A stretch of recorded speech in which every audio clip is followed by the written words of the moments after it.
Olá, Psis! Nessa aula, nós vamos falar sobre o desenvolvimento emocional infantil.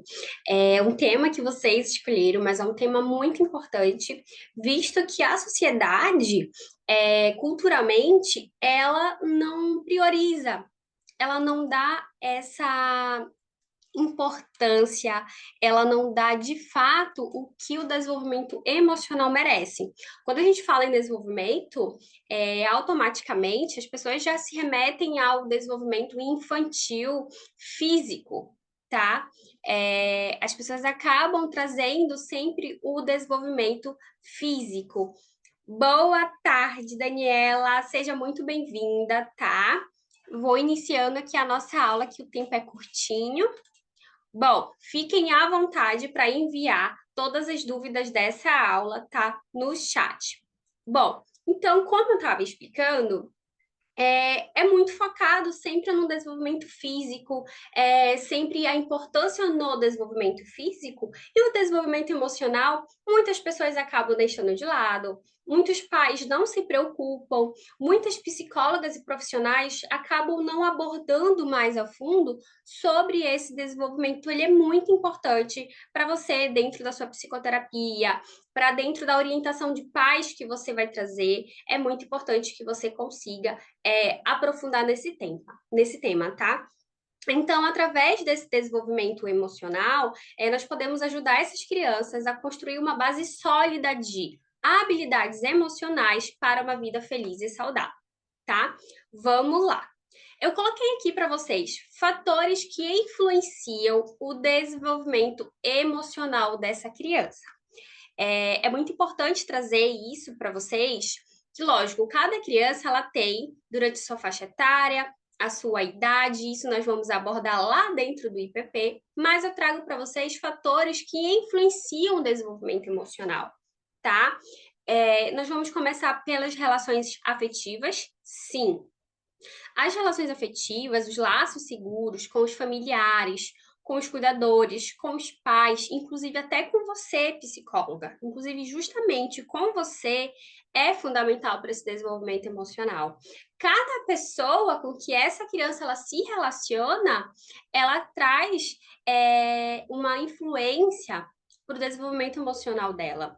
Então, aquela criança que, por exemplo, ela está dentro de casa e lá ela não tem apoio, ela não tem suporte, mas quando ela entra em contato com uma outra pessoa que provoca nela reações boas, ela tende também a ser influenciada pelo aquele movimento bom, tá? Então, as relações afetivas não importam se é somente com o pai ou a mãe, mas todas as relações que ela tem com outras pessoas vai influenciar no desenvolvimento emocional saudável, tá? As experiências vivenciadas, eventos da infância, tanto os positivos como os negativos, moldam o desenvolvimento dessas habilidades emocionais da criança. Como eu trouxe aqui para vocês, não importa se é somente com a mãe e com o pai. Nós temos aqui o apego seguro. Muitas de vocês já sabem sobre o apego seguro com Joe Bowlby, da influência materna. Mas a cada relação e a cada experiência que essa criança ela adquire, ela vai trazendo habilidades. Eu costumo dizer que sim, a criança, no aspecto emocional, ela é sim um papel em branco, que durante a vida dela vai sendo pintada. Pode ser pintada de caneta preta ou pode ser pintada de colorido. Eu gosto de fazer essa metáfora aqui para vocês, mas que de fato é dessa forma. As crianças, elas são moldadas ao longo do seu desenvolvimento. Então, aquela criança que ela foi tratada com amor, com carinho, ela tende a ter essa experiência vivida. Então, tem crianças que não têm essa experiência. Tem um estudo muito legal para os Estados Unidos que um psicólogo ele foi numas prisões e ele fez uns estudos dentro dessas prisões para tentar compreender o comportamento e o que pode ter levado essas pessoas a estarem naquele ambiente. Só que, lógico, são vários fatores, tá? Mas um deles, ele observou que a forma como eles eram tratados na infância trouxe uma proporção para aqueles que estão dentro deste ambiente. Então, a maioria não tinha momentos de lazer, não tinha momentos de brincar, não tinha um tempo de qualidade com os pais.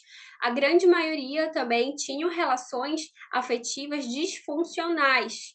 E isso ele notou nesse grupo de estudo que a grande maioria, mais de 90% dos prisioneiros que estavam nesse ambiente, eles tinham esse contexto em comum. Tá, eu posso até deixar mais à frente para vocês sobre esse estudo, mas é muito interessante trazer isso para você. E como psicóloga, eu quero te dizer que você tem que trazer para o seu atendimento. Você precisa trazer para dentro da sua psicoterapia. Então, a criança ela pode estar sofrendo várias situações na casa dela, vamos supor assim. Vamos dizer que essa criança ela, ela não tem uma relação afetiva boa dentro da casa dela, nem dentro da escola, mas dentro do seu atendimento, dentro da psicoterapia, é o momento que ela encontra paz, é o momento que ela encontra validação, é o momento que ela encontra, por exemplo, pessoas que possam estar ouvindo ela. Então, é muito importante você trazer também para você como pessoa, você como psicóloga, tá bom? E a modelagem de comportamento. As crianças, elas sim, a gente já sabe que elas são esponjas emocionais, e é verdade. Elas elas reproduzem essa modelagem de comportamento dos adultos ao redor, inclusive das próprias crianças. Sabe aquela criança que é comportada demais e ela se aproxima de uma criança que é extremamente agitada, e você percebe que ela passa a se comportar da mesma forma e vice-versa. Mas a criança ela observa muito mais as pessoas que são os cuidadores dela, são os responsáveis. Então, nós sabemos da influência materna e nós sabemos o quanto também tem a influência paterna na vida da criança. Essa criança, não só com os pais, mas os responsáveis que ela convive, ela tende a imitar. Tá? Não é de uma forma pejorativa, não é de uma forma negativa. Vocês já ouviram aquela situação de, ela tá te imitando? Aquela criança faz tudo que eu faço. Eu não posso passar um batom vermelho que a criança também quer. Ou então eu não posso colocar o salto que ela tá me imitando. Vocês já ouviram? E realmente, acontece de fato. A criança, ela tende a imitar, ela tende a modelar, e ela só está reproduzindo. Ela só quer ser aquele exemplo.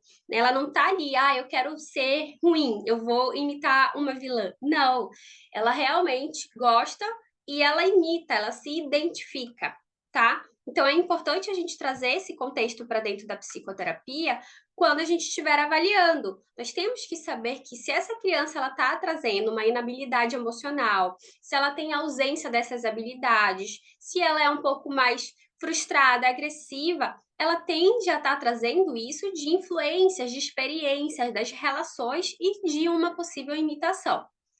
Até aqui, tudo bem, meninas? Bom, quais são as principais etapas do desenvolvimento emocional da infância? Como eu mencionei para vocês, as etapas e fases e idades é um conteúdo mais aprofundado, tá? Somente mesmo para as alunas. Mas eu quis trazer aqui para vocês sobre essas etapas, o quanto que elas são importantes que você possa identificar e que isso vai ampliar o seu raciocínio clínico na hora de criar planos de tratamento, tá bom? Meninas, podem enviar mensagem no chat, tá? É uma aula mais reservada, então justamente para eu poder trazer e sanar as dúvidas de vocês, tá? Trazer mais conteúdos e sanar as dúvidas. Bom, primeira etapa dessa criança, até quando ela vai crescendo, vocês podem perceber que ela vai identificando e ela vai começando a expressar emoções. Quando essa criança ela é bebê, ela só chora, ela grita, ela tá com fome, ela dorme. Então, ela não tem ainda um repertório emocional. Conforme ela vai adquirindo vivências, conforme ela vai crescendo ali pela faixa de uns 2 anos, que é a famosa, né, adolescência dos bebês. E eu costumo dizer que não existe a adolescência dos bebês. Existe uma fase normal que é dentro do esperado no desenvolvimento infantil, que é quando esse bebê, ele começa a se enxergar como uma evolução de uma criança. Então, ele começa a ter gostos, sentimentos, emoções, e ele passa a identificar isso. Então, é justamente por esse motivo que ele tende a ter as birras. Né? Ele não compreende, ele não sabe o que fazer, ele não sabe o que ele está sentindo, tá? Então, a criança, ela passa a identificar essas emoções. E nós temos que orientar que é o momento de ensinarmos, que é o momento daqueles pais orientar, saber o que a criança está sentindo, como orientar essa criança, tá bom? Bom, nós também temos aqui a segunda etapa, que é aprender a lidar com as frustrações, tá? Então, o primeiro passo, a criança identificou e ela expressou essa emoção. Aquela criança que foi no shopping e ela queria um brinquedo e não pôde ganhar o brinquedo. E ela simplesmente começa a chorar, começa a se jogar no chão, e aí o que ela quer? Ela quer o brinquedo. Então, na hora que a orientação, que a mãe, que os responsáveis trazem para essa criança de filho, filha, eu sei que você quer esse brinquedo, você está querendo algo que no momento não podemos dar e você está frustrado. Então, quando a gente começa a orientar essa criança, a trazer para a criança nomes, né? Quando a gente começa a trazer de o que ela está sentindo, aí ela começa a aprender a lidar. Então, é mais ou menos assim: a criança ela está com dor de barriga e ela não sabe que ela está com dor de barriga. Então, quando a gente ensina essa criança que ela tá com dor de barriga, que ela tá nomeando, ó, você tá com dor aonde? Aí você mostra que é na barriga. Ela começa a saber que toda vez que acontecer aquela dor é na barriga, ela vai chegar, mamãe, eu tô com dor de barriga.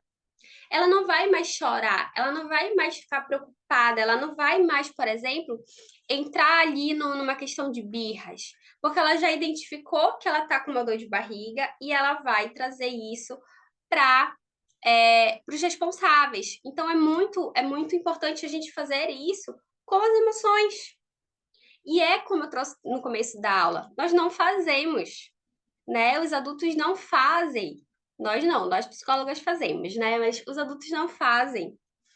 Eles simplesmente não dão essa importância para a expressão dos sentimentos, das emoções, do que aquela criança quer, do que ela sente. Porque muitas das vezes esse adulto também não sabe lidar.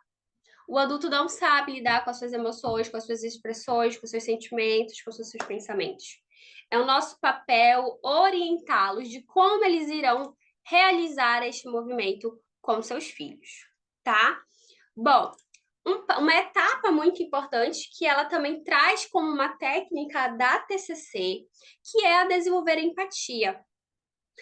A criança, quando ela identifica, quando ela aprende, quando ela reconhece, ela tende a ter a empatia. Então, ela tende a compreender a emoção do outro. Então, por exemplo, eu peguei um exemplo para vocês de dor de barriga da criança. Quando ela vê uma outra criança com dor de barriga, ela tende a entender o que está acontecendo com aquela criança e ela tende a respeitar. Então, é a mesma forma com sentimentos, com emoções. Então, a gente precisa, sim, nomear, a gente precisa ensinar o que é. Eu vou dar um exemplo para vocês rápido de uma paciente que ela tinha muita tristeza, assim, muita angústia quando a mãe saía para trabalhar. Era uma criança de por volta de 5 anos. Então, ela entrava assim em desespero quando a mãe ia trabalhar. A mãe sempre trouxe, Ingrid, pode ser ansiedade, pode ser aquela ansiedade de separação, porque ela não me larga, ela chora, enfim, todos os aspectos emocionais ruins essa mãe trouxe, tá? E aí, com o passar do tempo, né, nas sessões, a gente percebeu que ela não sabia o que ela estava sentindo, e ela só estava sentindo saudade. Essa criança, ela só estava sentindo saudade da mãe e ela não sabia como dizer, como se expressar. Quando eu fiz todo um trabalho de habilidades sociais com ela e eu trouxe essa identificação do que é saudade, o que acontece quando a gente sente saudade e como lidar com essa saudade, a criança passou a reduzir os comportamentos.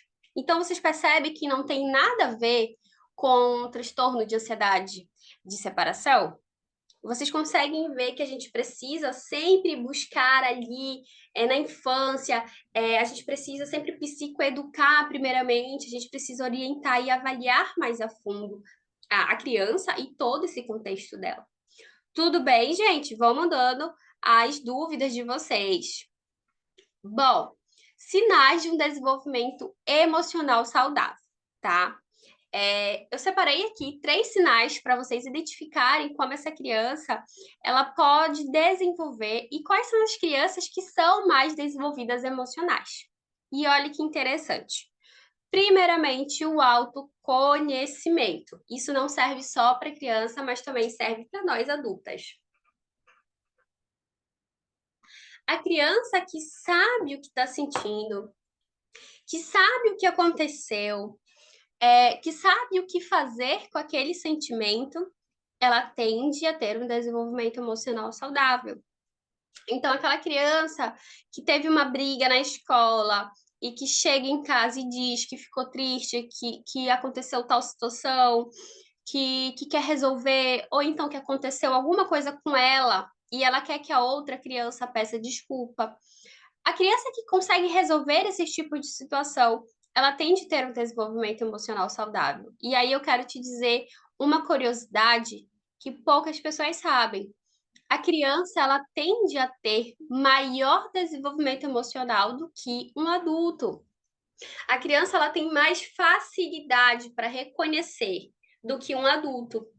Ela está na fase de desenvolvimento. É nesse momento que a criança deve ser instruída, que ela precisa desenvolver, perdão, o autoconhecimento. É nesse momento, é agora. Então, é muito mais fácil de você, como psicóloga, dentro da sua psicoterapia, dentro do seu acompanhamento, trazer esse autoconhecimento para ela do que quando se tornar adulto, tá? Bom, segundo sinais, a habilidade de autorregulação. Também, como eu trouxe para vocês, ela tende a conhecer o que ela sente e ela tende a se regular. É muito importante que essa criança ela saiba o que fazer. Então, muitas das vezes, nós vemos muitos adultos hoje em dia que fazem mais birras que criança, por exemplo. Né? Tem adulto que se tranca no quarto, tem adulto que entra para drogas, para bebidas, para várias situações. Então, tem adultos que não sabem como se regular. E as crianças sabem, elas só precisam ser ensinadas. Então, tem crianças que vão brincar, tem crianças que vão assistir televisão, tem crianças que apenas querem conversar. Eu vou trazer um exemplo aqui para vocês que aconteceu esse final de semana. Não sei se todas vocês me seguem, mas eu viajei.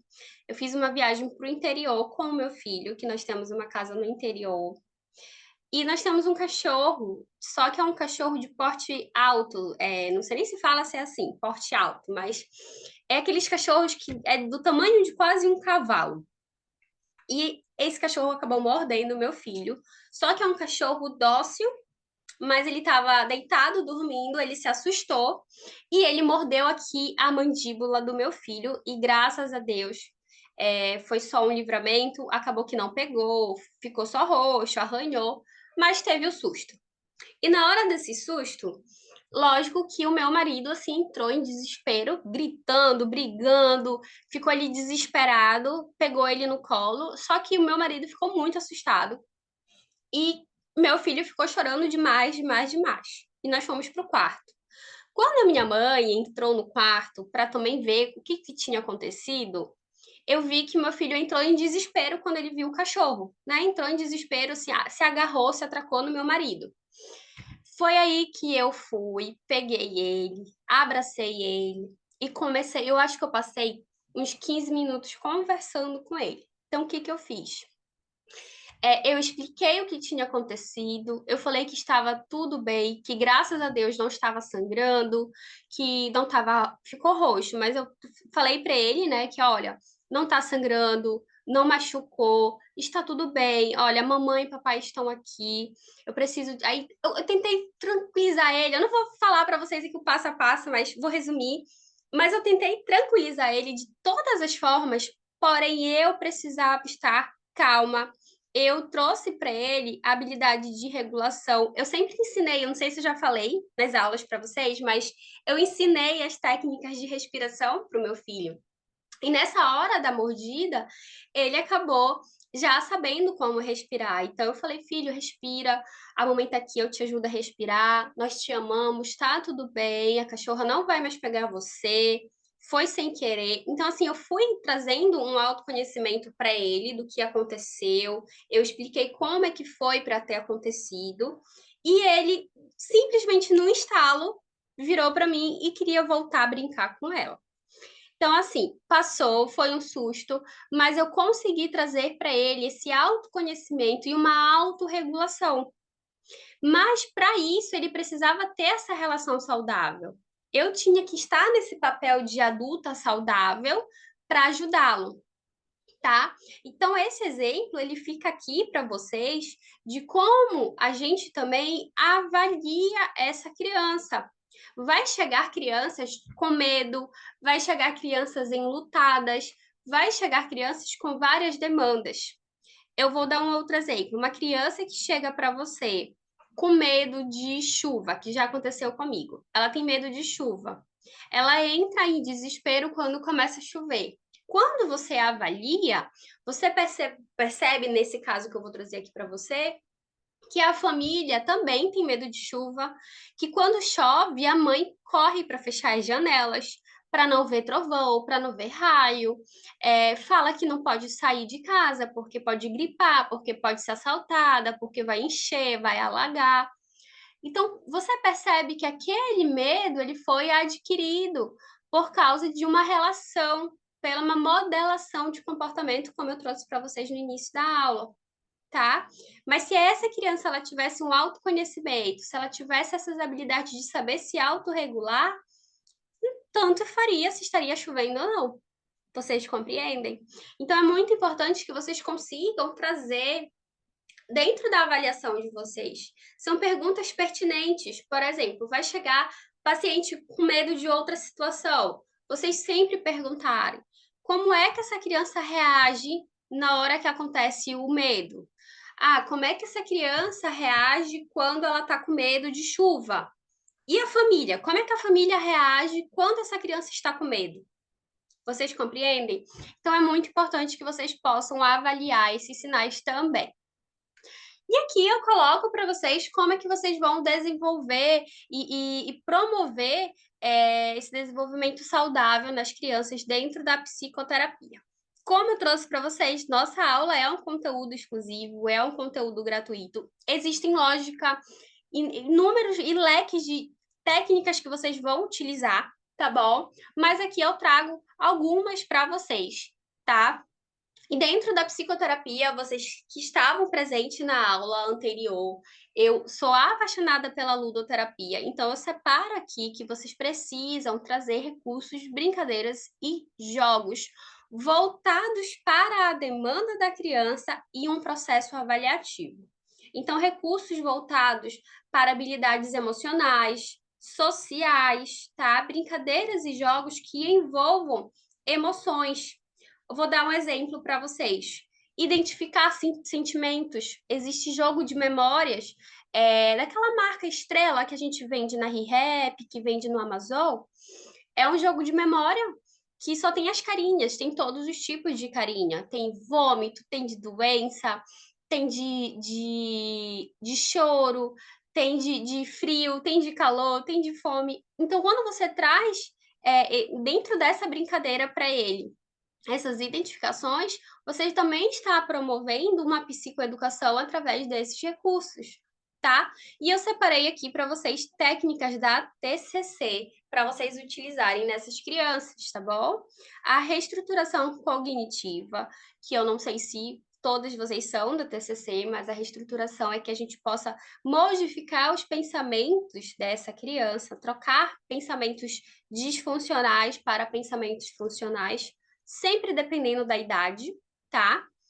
O inventário de habilidades sociais para essa criança, modelagem de comportamento e, o mais legal também, histórias e metáforas. Vocês podem adquirir livros desses livros infantis, sempre voltados para a demanda. Existem infinitos livros que vocês também possam estar comprando.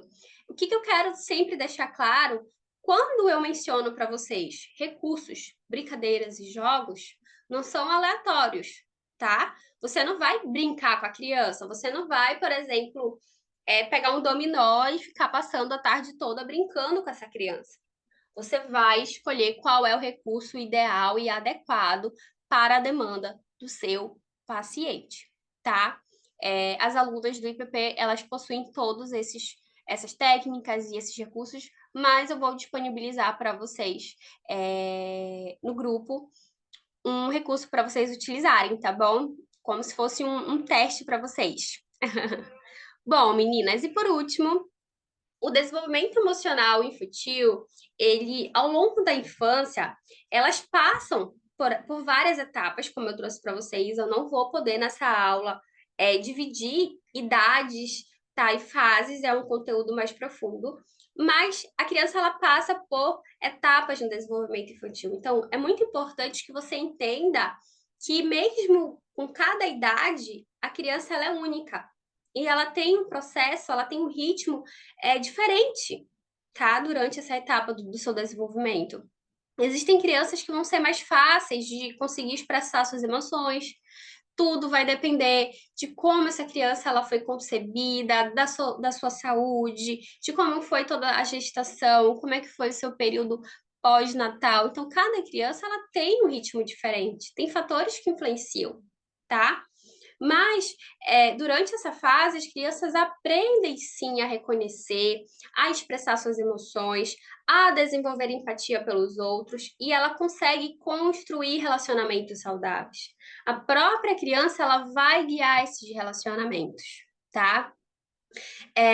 O desenvolvimento ele é influenciado por fatores, como eu trouxe para vocês no início, interação com os cuidadores, com os responsáveis, com você, psicóloga, tá? Com o ambiente familiar, social, com a escola, com as experiências vivenciadas. Então, promover um ambiente seguro e acolhedor, estimular essa comunicação e oferecer suporte emocional são formas de que você possa contribuir para esse desenvolvimento saudável nas crianças. Então, seu momento de psicoterapia, o seu atendimento, naquele momento, o seu consultório, naquele momento, ele precisa oferecer tudo isso para a criança.